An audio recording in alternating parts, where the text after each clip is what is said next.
Good morning दोस्तों। आज थोड़ा टाइम मिली तो सोची हम कहानी पूरा करने की कोशिश कर रही हूँ। जैसे कि पार्ट 1 में मैं बताई थी, दो बहनों की कहानी, झारखंड की हमारी ज़ुबानी। झारखंड की कहानी संगीता की ज़ुबानी इसलिए सुनाई जा रही है और सुनाऊँ मैं कि ज़िंदगी में कोई मूवी देख के, सीरियल देख के, एक एक्टिंग देख के हमारा ज़िंदगी रियल का अनुभव करने लगती है। तो सोचो जब वो इस इंसान पे जब बीती होगी वो कहानी और उसने जब झेली होगी तो उसके दिलों पे क्या और कैसे बीत के और वो समय काट के निकली। तो दो बहनों और दो भाइयों की कहानी पार्ट 2 में फिर से बता रही हूँ। समय बीतता गया, उसका बाप तो ऐसे मेहनती नहीं थे और ये तो राजा महाराजे के खानदानों जैसे थे। लेकिन बोलते ना, समय है ना, ऊपर वाले राजा को भिखमंगा करने में देर नहीं करता और भिखमंगे को राजा बनाने में भी देर नहीं लगता। तो जो गलतियां होते ना, भगवान बोलते, इंसान बोलते इसका समय बुरा, इसका कर्मों का फल है इसका, लेकिन वो कुछ नहीं होता है। हमें सिर्फ अपने कर्मों का फल मिलता है। आज दुख है, कल सुख है।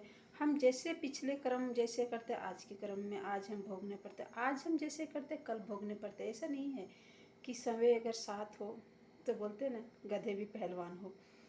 तो बेचारी वो उसका धीरे धीरे, अब पहले युग वाले तो मालूम है ना, बाल विवाह एक सबसे बड़ा रोग था। अभी तो बहुत कम हो गया, कुछ 7-8 साल के थे वो दोनों। उसके बाद वो उसका पापा और उसका चाचा दो भाई थे, उसको शादी कर दिया। शादी भी जब किया तो एक ही घर में दो भाइयों में बड़ी छोटी कर दिया। जो छोटी थी वो बड़े बेटे को पसंद आ गया, बड़े बहू बना लिया। छोटी बहन को बड़ी बहू बना लिया और जो बड़ी बहन थी उस घर की छोटी बहू बन गई। 7-8 साल की बच्ची थी दोनों। और उसके घर में भी दो बच्चे जो थे, उस उतना उम्र नहीं था, बचपन में शादी हो गया। दिन बीतते गया। उसके बाद कुछ साल जब हमारा शादी करके उधर गवना बोलते, गवना के, तो जो बड़ी बहन थी ना वो बुद्धू है और छोटी बहन जो थी थोड़ा चंचल थी, होशियार थी।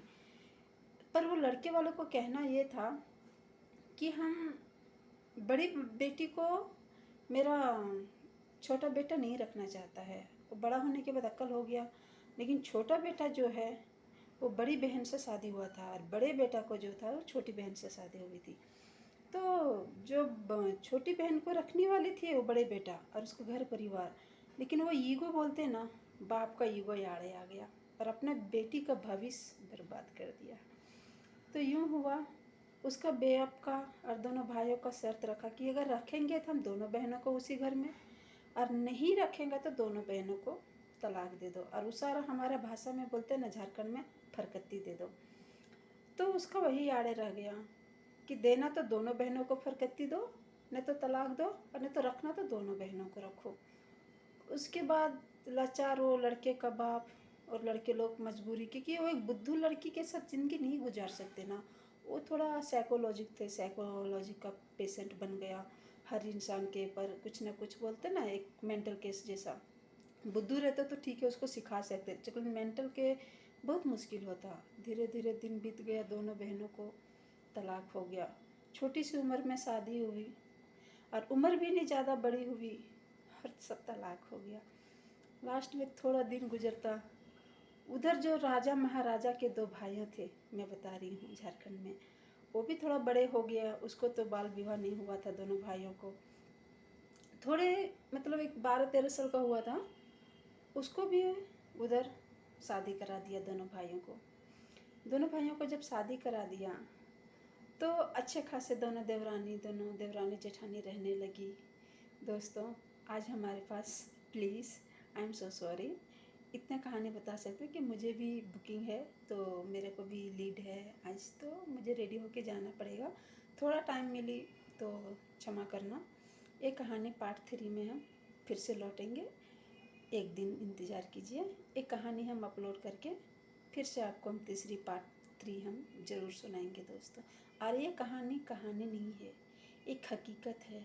और लास्ट में हम बताएंगे कहानी किसने झेला है और किसके ऊपर ये कहानी है, हम सब बताएंगे। बाय दोस्तों, अपना ध्यान रखना और भगवान आपका ध्यान ज़रूर रखेगा।